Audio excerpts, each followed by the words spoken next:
Hey yo, thanks for tuning in to The Source, your source for celebrity news. Check this out. First and foremost, I want to say, hey everybody, how y'all doing? I missed you. And I also want to give a quick shout out to my homeboy Celebs for covering the channel in my absence. He did a phenomenal job and I truly appreciate it. And I also appreciate everybody who stuck with the channel while I was gone. Y'all are the best. So hit that like and subscribe button, and without any further ado, let's get into it. The other day, Oprah Winfrey and T.D. Jakes decided that now would be the perfect time to discuss Diddy. And while they were discussing Diddy, each one of them wanted to make it perfectly clear that neither one of them was over there partying with Diddy. As a matter of fact, T.D. Jakes said that he must have spent like 30 minutes at most at Diddy's birthday party in the daytime while there was a whole bunch of people around, and y'all done took it all out of context. And then Oprah Winfrey chimed in and said she's never been to a Diddy party, and if she's ever been to a party where Diddy was at, she's usually the first one to leave. Watch this. I have never been near a puff party. Never been near. And anybody who knows me knows if there is a party, I'm the first one out. Right. I'm the first one out. But people love salacious stories. Yes. Yeah. They love salacious stories. And you can tell them stories about you feeding those girls in South Africa. They don't want to hear about that. They don't want to hear about that at all. If you tell them about Puffy's biceps, they want to follow you all the way around the world. And I think it's because we have become so engrossed in other people's lives to keep from having our own. We are drunk off of things that don't matter to distract us from the things that do matter. This evening, yes. Yeah, you understand what I'm saying? I know. And if you watch the timing of it, the intoxicant always comes out while something big is happening that we need to be paying attention to. And we pay it no attention because we are engrossed in counting up something that is salacious and not true. And not true. You're not true. And I stopped by Puffy's house for 30 minutes to say happy birthday to him during the day at 2 o'clock with staff people. And out of that came a love affair and all kinds of stuff that I have never seen. You too? Yes! Yes! We were sharing the same, let's get your finger on there.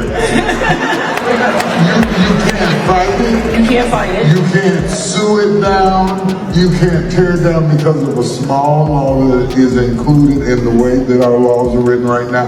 And our people don't know that. And not only do they not know it, they help spread it. Absolutely. They help spread it. They help spread it. Now, I'm almost 70 years old. What do I look like? And I am a grandfather. What do I look like at this late day? But that's the kind of world that we're living in. Interesting, because if you let Diddy tell it, T.D. Jakes means a whole lot more to him than a person who stopped by the house really quick for 30 minutes to wish him a happy birthday.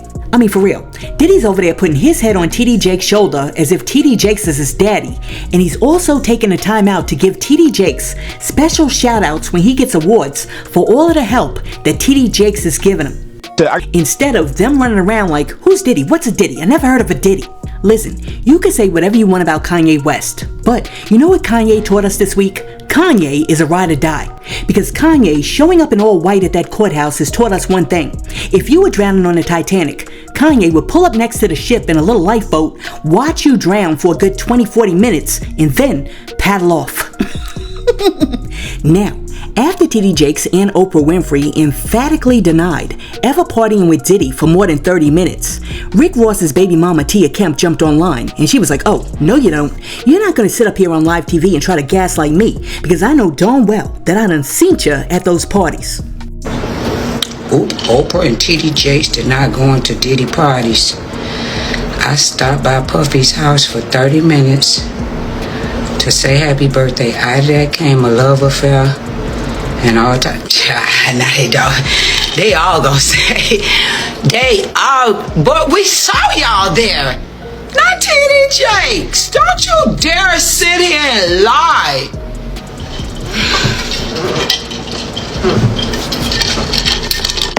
I ain't gonna mess with no preachers. But I ain't gonna lie about no fucking preachers either. Oprah, we know you a big ass liar. We ain't even finna go there with you. Listen, I'm not gonna go as far as Tia Kemp and call Oprah Winfrey and TD Jakes liars. But what I will say is this. We all know that Oprah Winfrey has been to some of those Hollywood parties with Diddy. Whether or not she's been to a Diddy party, that's a whole different story. And we all know for a fact that TD Jakes was sitting up in Diddy's backyard singing happy birthday to the dude like he was Marilyn Monroe and P. Diddy was Kennedy. However, that's not what's important. What's important to me right now is the fact that these two sat up on live TV and they're talking about how we're all jacked up because we're paying attention to what Diddy did. However, they never condemn what Diddy did. Now, of course, social media is like Star Trek, the first one, the one with Captain Kirk, and it has a tendency that when a story drops, that story goes to places that no man has ever been before. So no, I don't believe that Diddy and TD Jakes had anything going on. But what I will say is this. Instead of always sitting up on stage in large platforms talking about how morally corrupt we are as a society, why don't you actually have those same conversations with the people that y'all are sitting at the same round tables with? For example, when Oprah Winfrey's sitting at the table next to Harvey Weinstein, why don't she tap him on the shoulder and say, "Hey Harvey, you're morally corrupt"? And when TD Jakes is over there at the birthday party, why don't he pull Diddy over to the side and say, "Hey son, my discernment is telling me something's wrong with your soul"? See, what TD Jakes and Oprah need to realize is that, yeah, of course, YouTube and the internet and all of these other, apps are part of the problem, but so is the social circle that they run in. And another problem is the fact that they'll call out YouTubers and TikTokers and Instagrammers, but they will not call out the Harvey Weinsteins, they will not call out the Jeffrey Epsteins, and they will not call out the P. Diddys. And for all of the people who are always out there like, oh my goodness, all of this Diddy stuff is just a distraction. I don't know about you, and I don't know how your brain works, but for me, I have the ability to focus on more than one thing at a time. Meaning, I can know what's going on with P. Diddy in his trial and also know that Donald Trump has just bombed Iran. I mean, for real, you gotta know how to walk and chew gum at the same time. But since we're on this topic, let me call out these sus workers real quick. Don't know if you noticed this, but a lot of these escorts that served as Diddy and Cassie and Jane Doe's ex-workers have been going from channel to channel doing interviews acting as if P. Diddy's a mad weird super freak. I mean, they're sitting on there doing interviews smiling, trying to look cute. But I'm sitting there thinking as they're doing these interviews, if you got called to an apartment and when you arrived, you looked in the corner and you saw a dude with his birthday suit on from the neck down, but from the head up, he's over there looking like a broke down black Osama bin Laden because he's sitting over there with a burqa covering his face. So you don't know who this dude is. And he says to you, I need you to cuff my girl for $800. Now, you don't know whether she's clean, you don't know whether she's dirty, and he says, I need you to do it without the plastic. And you do it. Doesn't that make you a founding member of the Weirdos Club too? I know all this is probably a lot for you the last few weeks. Yeah, man, it caught me off guard. It's been a lot.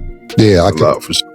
I can imagine. So listen, a lot of people just get clips off Instagram or what's going on the trial or social media or the Shade Room or Baller Alert or Hollywood or all the gossip pages.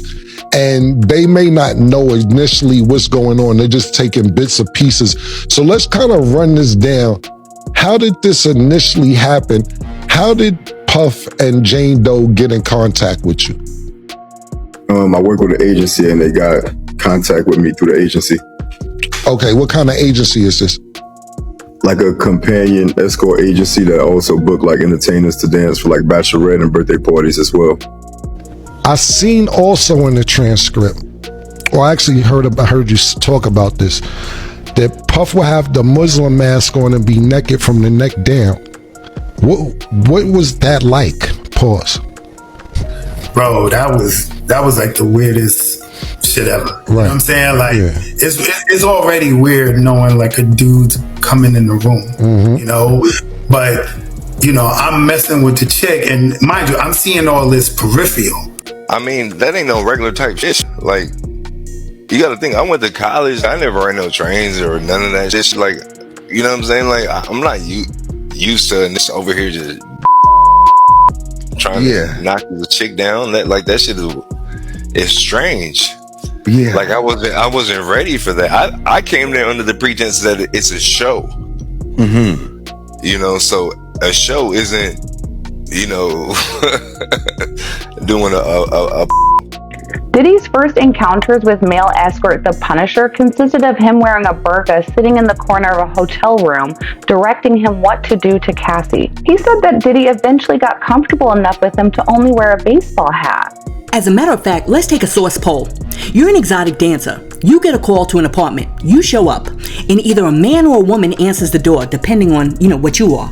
You walk in, and then you look in the corner, and there's a whole lot of baby oil, and you see a man or a woman sitting in the corner, birthday suit from the neck down, burqa from the head up. Do you stay, or do you take a beeline to the car? Let me know down below, and while you're down there leaving a comment, be sure to like and subscribe to the channel. And let me add this. After hearing this, I'm sitting over here thinking, a lot of these dudes that you think are normal are out here doing a whole lot of strange things for some change. So, ladies, be very careful and protect yourself out here. Now, since we brought up the burqa, we might as well discuss our favorite turban-wearing black celebrity, Nick Cannon. It appears that Nick has done it again.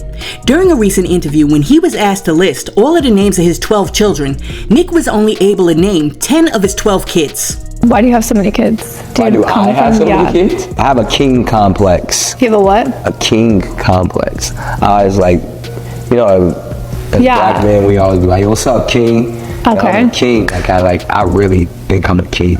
So you need to have, do kings have a lot of kids? Yeah. I didn't know that. You didn't know that? That's how they court. They enlarge their territory. That's why. What are their names? You want all 12? 12 names. Go. All right. This is where I usually get in trouble. Why? Because you don't know all of them. I know all of them, but all right, here we go. I'll label it off for you. See, let's keep me honest. There's Rock, Row, Golden, Powerful, Rise, Onyx, Legendary, Zion, Zillion, Zen, and see, this is where how many? You're missing 2. I'm missing 2. Oh my goodness, I'm just over here shaking my head. That's so embarrassing. Could you imagine if your parent forgot your name? They're like doing a list and they're like, yeah, this one, that one, that one, that one, and I know I got 2 more, I just can't remember who they are. That is whack. But now I'm confused, because even though Nick Cannon can't remember his own kids' names, he can remember whole scriptures to recite on social media. Psalm 141, verse 3. Set a guard over my mouth. Lord, keep watch over the door of my lips. Father, today we come before you just seeking counsel, knowing that death and life are in the power of the tongue. And we only wish to speak love, abundance, healing, filled with mindfulness and gratitude. You are a steward over what we say and how we walk. With no judgment, just love. Listen, I love the positivity, I love the scripture, I love the fact that he's like forwarding Jesus' name. However, I gotta tell Nick this, even before God inspired the Holy Bible, he took the time to know his son's name. Could you imagine if you were looking through the Bible and you turn to the Synoptic Gospels and you're looking through Matthew, Mark, Luke, and John for some answers, and God is like, I have the answer for you. One of my kids is the way, the truth, and the life. I can't remember their name right now, but one of them, one of them is the way. Listen, all I can say about Nick Cannon is Nick needs to do better. I mean, if you're gonna have all of these kids, the least you can do is know your kids' names. And that brings me to Miss Pat. The other day, Miss Pat was doing an interview, and she said that part of the problem with some of these modern day women is that these women nowadays don't know how to build a man. The problem wrong with America with women, they no longer build the man. First of all, when you get a man, you getting him from his mama, or you getting him from the last. So you got to take that man and you got to shape that man in what you want him to be. Time he ain't got no money. I got to get up out of here. Let me say this to y'all. I spent 31 years with this when he didn't have the best job. He went to General Motors, spent 22 years building the car some of y'all driving today. When I got the Miss Pat show, I looked at him and said, you can retire. You know why? Because he took, when my rent was $69 on Section 8, that paid my rent. Do you hear me? Come on, I hear you. Relationships ain't like that anymore. Y'all don't want to invest in a relationship. And you expect him for that. Yeah, you want to suck and say we together, and when he ain't got no money, you want to go. Okay, so check this out. I listened to what Miss Pat had to say, and I'm sitting over here scratching my head because I think that part of the problem is that we're sending mixed messages to our young women. Because on one hand, we're telling our young women that men are the protectors, the leaders, and providers of society, and that in order to be real women, they need to submit to their men. But then, on the other hand, you're telling these young women that they need to build their men. Which is it? Because you can't sit there and submit to something that you have to spend all day molding like it's a Build-A-Bear. That's like me walking into college and them telling me that the professor's going to teach me, but first I have to teach the professor everything that he knows so that he can teach me a lesson. Now, don't get me wrong. It's a given that in a good relationship, each partner helps the other partner grow. So in that respect, each partner helps to build the other partner up. But that's not what she said. She said that some of these women don't know how to build a man. So my question is, in the beginning of a relationship, is it a woman's responsibility to build a man, or should the man come to the relationship already built? Now, that brings me to Fat Joe. Don't know why it brings me to Fat Joe, but it does. As you know, Fat Joe is being sued, and I mean, they're dropping a RICO on him. But within that lawsuit, it was revealed that Fat Joe allegedly put a bag on 50 Cent's head. Okay, so essentially, Fat Joe's former hype man, Terrence T.A. Dixon, is suing Joe for $20 million. And a legal complaint alleges that he attempted to hire someone to murk 50 back in the day during the height of their beef. According to Dixon, Fat Joe had people surveilling 50 for years, but they said that Fat Joe could never get to him because 50 always surrounds himself with Navy SEAL type bodyguards. Now, after this news dropped, a whole lot of people on social media were like, oh my goodness, I can't wait for 50 to respond. But here's the thing, you don't have to wait for 50 to respond, because 15 years ago when him and Fat Joe were beefing, 50 already issued his response. Watch what 50 had to say.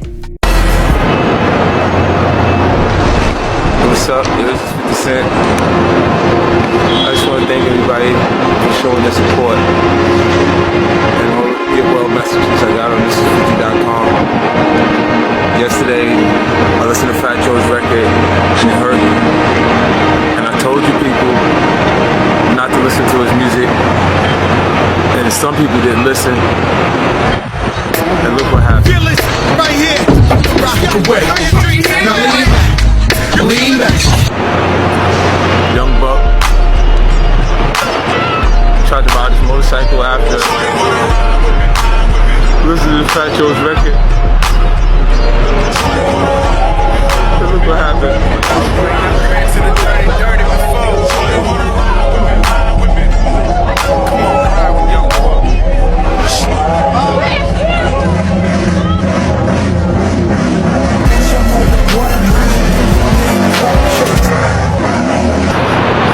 Skateboarders.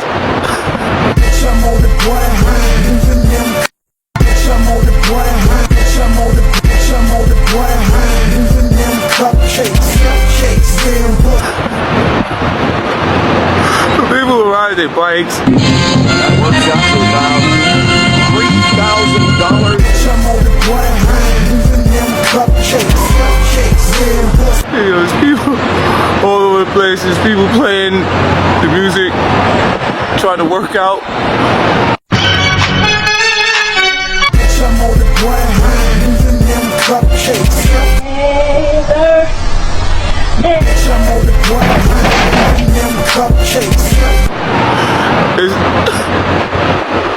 It's terrible. I mean, Fat Joe's record is the worst thing ever happened to hip hop.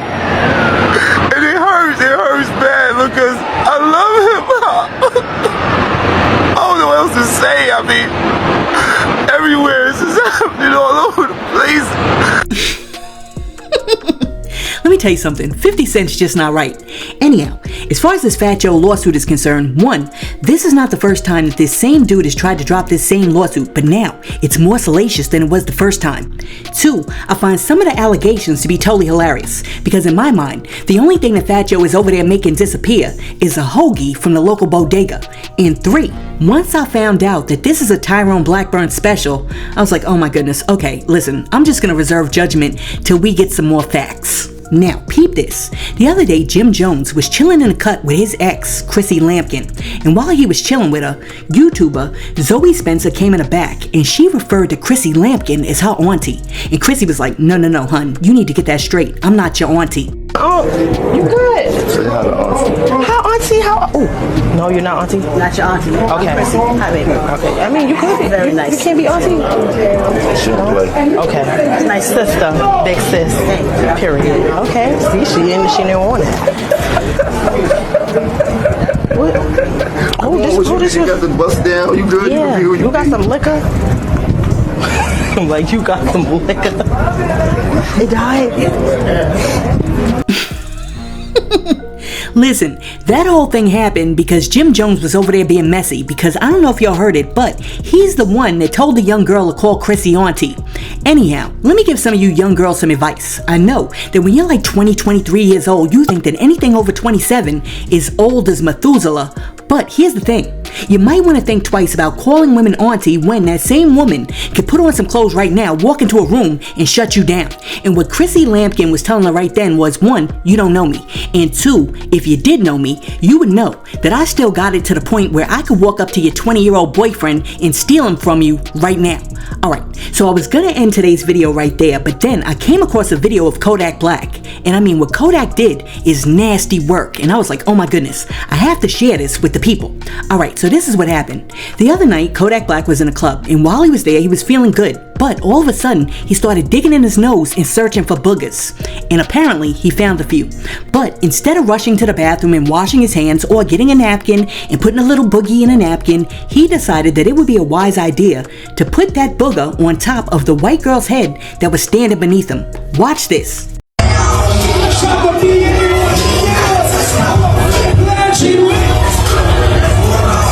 If you went to high school in Broward County and Dade County, take a shot. Carol City, New Orleans, and Washington. Hold on.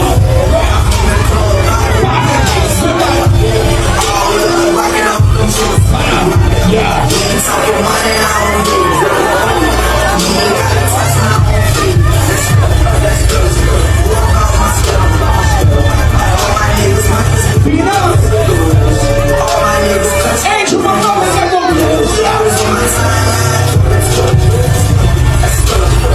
I'm sorry, I know y'all love y'all some Kodak, but that right there was nasty as heck. And now, you got this young girl in the club having a time of her life, and she doesn't even know that the boogeyman done bent down behind her and gave her the cooties. Now, after people saw what Kodak Black did, a whole lot of people came in the comment section, and one person said, not funny, he needs help. And then somebody else was like, nah, that's nasty. Nothing funny about this. And then last but not least, somebody else came through and said, I would sue those sweatpants off for him.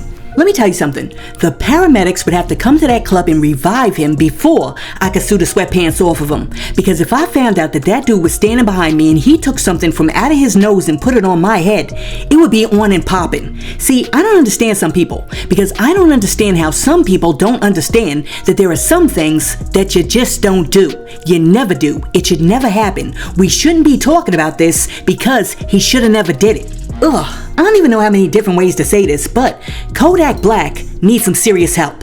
And last but not least, speaking about things that people just should never do, Tokyo Toni jumped online to let everybody know that in the near future, she's going to be selling bottles of her bath water. Bottle my bath water. I'm going to do the video, bottle it, write on it, and let them actually see me dip it while I'm in it. I'm going to put all the good things in it. Turmeric, ginger, cloves, all those things. My body in it, wash in it, splash my in it, and then bottle it up for you, baby. And seal it. They're going to know that it's them because I'm going to send them the video to let them see that we actually got it. How are they going to know? Because their name is going to be on the bottle. Professionally done. Yeah, let's get it done. Oh my goodness. What is happening right now? What is actually happening right now? I think that the world needs like a major reset. Anyhow, after Tokyo Toni said that she's going to be selling the O'Day toilet bath water, a lot of people came in the comment section, and one person said, did she just say turmeric? And then somebody else was like, Erykah Badu is the only human that can sell bath water. And then after that, somebody else came through and was like, good idea, wrong person. And then last but not least, somebody else said, nah dog, we good. Listen, let me know down below. Would you buy yourself some Tokyo Tony dirty bath water? Oh my goodness, yo, these celebrities are wilding out. And I mean, not even celebrities, like B celebrities. Like, why would you want some B celebrity bathwater? I wouldn't even want some A celebrity bathwater. I'm telling you right now, they could be selling some Michael Jackson bathwater and I wouldn't buy it. Because why in the world would I want to purchase somebody else's funk? Look, everybody's different. And maybe, just maybe, there is somebody out there who wants to purchase some dirty, nasty, funky Tokyo Tony bathwater. Not me, but maybe somebody. So here's the question. Is there a celebrity, living or dead, that you would buy their funky bathwater? Let me know in the comments. And then I guess my second question would be, what is the purpose of buying a bathwater? Like, you buy it and you put it on a dresser and you just stare at it? Because, I hate to tell you this, but Tokyo Tony bathwater is not going to appreciate in value over time. Listen, let me know what you think about everything that we discussed in today's video, and while you're down there leaving a comment, be sure to like and subscribe to the channel and share this video with your friends. Hey yo, thanks for tuning in to The Source, your source for celebrity news. Peace.